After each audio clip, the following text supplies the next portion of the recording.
Psalm 74. Eine Intuition vom Asaf. O du, sag doch, warum verachtest du uns schon so lang? Warum rücht dein Zorn immer noch gegen die Schafe von deiner Weide? O, tätst du wieder an uns denken? Hast denn nicht du uns selber erworben als eigen Volk vor uralten Zeiten? O, denk doch an Zion. Dort hast du doch gewohnt. Jetzt komm schauen, der Trümmerhaufen. Da liegt noch alles, schon so lang. Alles ist geschändet im Heiligtum. Am Ort von deiner herrlichen Nähe ist ein Huronegebrüll. Die eigenen Zeichen haben sie hergesetzt, als Zeichen von ihrer Gegenwart. Man sieht's immer noch, wie sie ausgeholt haben mit ihren Äxten, als wären sie im Wald. Reingeschlagen haben sie ins kunstvolle Schnitzwerk. Mit Hämmer und Bieli haben sie es verhacket. Und dann haben sie Feuer gelegt im Heiligtum und alles im Erdboden gleich gemacht. Der Ort von deiner Nähe entweiht. Sie haben sich gesagt, wir besorgen's gründlich. Im ganzen Land haben sie Tempel verbrennt.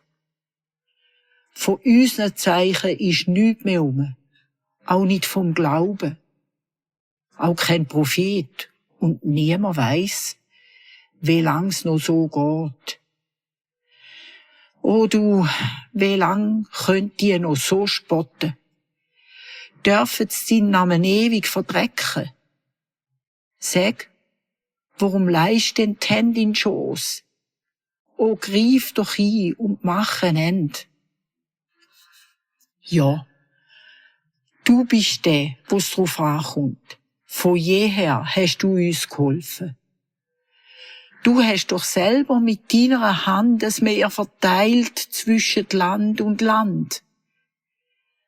Du hast den Drachen den Meister gezeigt. Drum sind sie nicht aufgekommen gegen den Mensch. Du hast auch Tiere auf Erden sterben lassen. Für alle Zeiten, dass nie mehr schaden können. Die Schakale in der Wüste hast gefuttert damit. Hast die Erde gespalten und Quellen kommen lassen und Wasser sprudeln lassen, durch Täler und Schluchten, aber auch gewaltige Ströme vertrocknen lassen. Und Tag und Nacht, die gehören auch dir. Sonne und Mond, du hast es gemacht. Du hast der Erde auch Grenzen gesetzt. Sommer und Winter kommen von dir. Oh, tätst du auch an uns wieder denken und hören, wie es schnödet. Sie meinen ja dich. Die abgefeimten Leute verachten deinen Namen. Gib doch dem Raubtier die Tübli nicht zu fressen. Vergiss nicht, wie lang wir schon demütigend sind. O, tätst du dich an deinen Bund wieder besinnen. Schau, das Land ist ganz voll Räuberhöhlen. Lass unter Druck dich nicht länger stöhnen und Arme und Elende dich wieder rühmen. O Gott, stand auf, kämpf du für dein Recht. Man tut dich ja nur verhöhnen, es nimmt dir kein Ende. Vergiss uns doch nicht. Lass doch, wie's tobt und lärmet gegen dich.